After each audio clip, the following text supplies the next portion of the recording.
Hello everyone, welcome to my YouTube channel. So I saw a video of a lady who had an accident on her birthday, and that was a month to her wedding. This young lady who was beautiful is now bedridden. Now let's hear her story and listen to how it happened. Greetings, everybody. I hope everybody's having a blessed day. I was on my way for a job. This was 19th May 2018. The job I do apart from my nursing is makeup artistry. I make brides up for weddings. So I was going for a college job. After I was done, I was supposed to go back to Sabah for my main job, the nursing job, the next day, but it was late, so I had to sleep over. The next morning, on that's a few days after that, that is on the 21st of May in 2018. That will make it 3 days. On my way going back, that day was my birthday. At exactly few minutes to 10, coming back from Port Harcourt at Mbudi Junction, I had this accident. I will say again that I really do not know how I survived it, since 18 people lost their lives, 17 first from around the car, and someone they said are outside the car. Upon that, NEPA pole compressed the car. Somehow they were able to cut me out of the car through axe. I got into shock coma for a while. And during that time, due to some mismanagement, I wasn't properly done some tests on. And by the time I opened my eyes, I lost my pregnancy during this whole situation. I was pregnant with two girls, twin baby girls. That was because of the excessive antibiotics and then excessive mixture of drugs that they were giving me. Sure, to save my life, alright, but I feel like as a nurse and as someone that actually knows the profession, you run all the tests on the patient, especially when the patient is unconscious. So that was a mistake on their part, but I paid for it still. Okay, so were you married by then? Oh no, I was supposed to get married the next month, which was June. Same June, after the marriage. I'm sorry. After the marriage, we were supposed to travel to Germany. I went to study the language, so I read, write, and speak German, ich möchte German. And all this changed because that's where my family was supposed to move to after our wedding. But the devil tried to involve itself a month before that, and then this accident happened, and then I lost the marriage as well with everything that came with it. Okay, so what about the money? Well, I will start with everybody should be afraid or very careful of these people that they call besties. You know, you can have a friend that you really trust, and I promise you don't know that person. Somehow, the man that I was supposed to get married to a month after got married to my best friend. That was supposed to be my chief bridesmaid. And in a space of 3 to 4 months, even after he knows we just lost our kids, I just lost my everything. This, my friend, this same girl that was supposed to, in fact, you know, when someone is your best friend, you know, when something happens to you, she should be responsible to give a very good answer of what's going on with you. Instead, this person actually made a waykeeping for me. She made a waykeeping for me, and 2 places, Port Harcourt where I was working and where I used to work at Oka. It was someone else that called me on video call on Facebook, like after I got myself out of coma. on me after God got me out of coma, and he got to let me know that he attended my wake-up a few weeks ago. So imagine how shocked you would be that you are watching a video from someone else's phone that is calling you live, that the person is showing painful exit. It was just something else, that people were celebrating or crying over my death, and I was alive somewhere, and it's a bestie that did that to you. So I can't stress it enough. Everybody should be careful.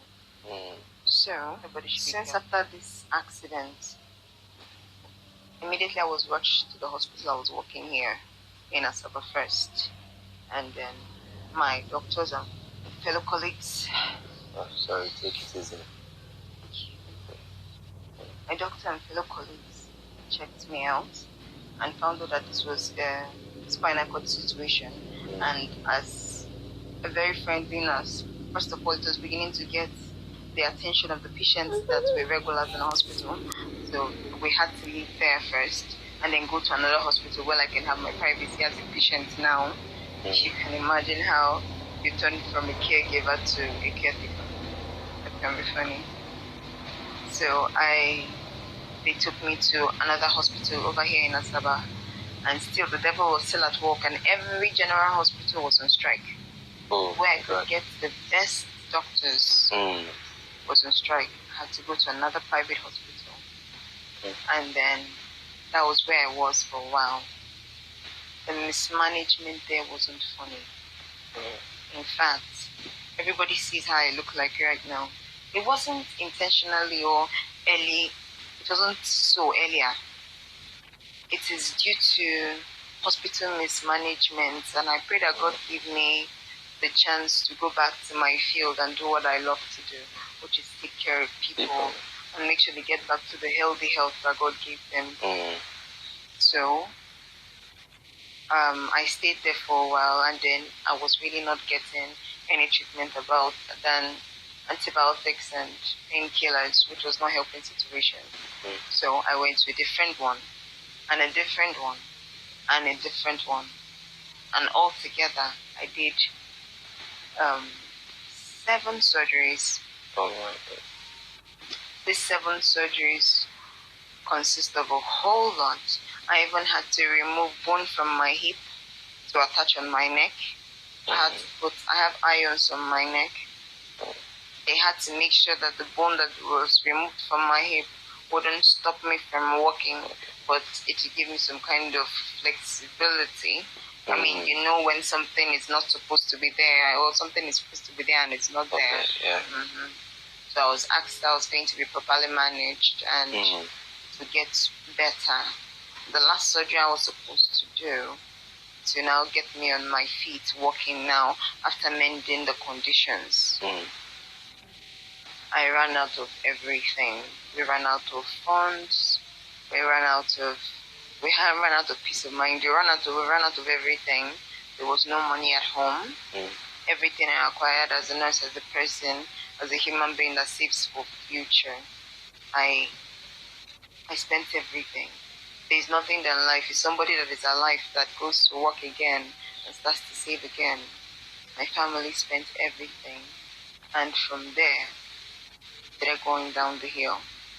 I was in FMC Asaba for good 4 years. I would say 5 because it's the first year wasn't completely FMCG, so I was going from one hospital to the other. So the rest of them was 4 years. They took care of me and then was managing my other conditions. You know, as a sick person, being sick attracts getting sick. Yes. So I got down with hypertension. I got down with low blood sugar because I wasn't eating. I had ulcers, bed sores. I have about almost 13 conditions added to the regular conditions that I have. It's not a very, very chronic ulcer. So I can't even buy small food to eat. Anything I have to eat has to be prepared because I might end up start having blood in my urine by the end of the day. So it has just been hell, but we thank God over it. FMC is a medical hospital like everyone knows, and what I needed was a neuro hospital. So they had to tell me to leave, and which was why I left. Then I came back home. That led to the movement back to the hospital you guys know I was in recently, the specialist hospital. I got at home, and then for some reason the devil tried trying me again, and I had lungs, water soaked inside my lungs. That gave me lungs infection, gave me pneumonia. There was even a little mistake in the hospital that I almost lost my hand about. It was a whole lot, but we thank God and thank God that somehow I'm still here. Honestly, people of God, I really do not know how I keep on being alive every year. After this, I've been, as somebody that has lived in a hospital, do you understand? Someone that has known how a human being dies in your hand and how a human being dies around you as a patient. I really do not know what I have done to deserve being alive, but my brothers and sisters, it's just God. Because little things and people are dead. Even bigger things that are big as mine and people are dead, and still my God keeps on keeping me alive. So I thank God for everything. Thank God for your prayers too, because altogether I'm sure that God is hearing the whole world praying for Amako for the way to get better. And I hope and I pray that this testimony is really going to come to pass in Jesus. Amen.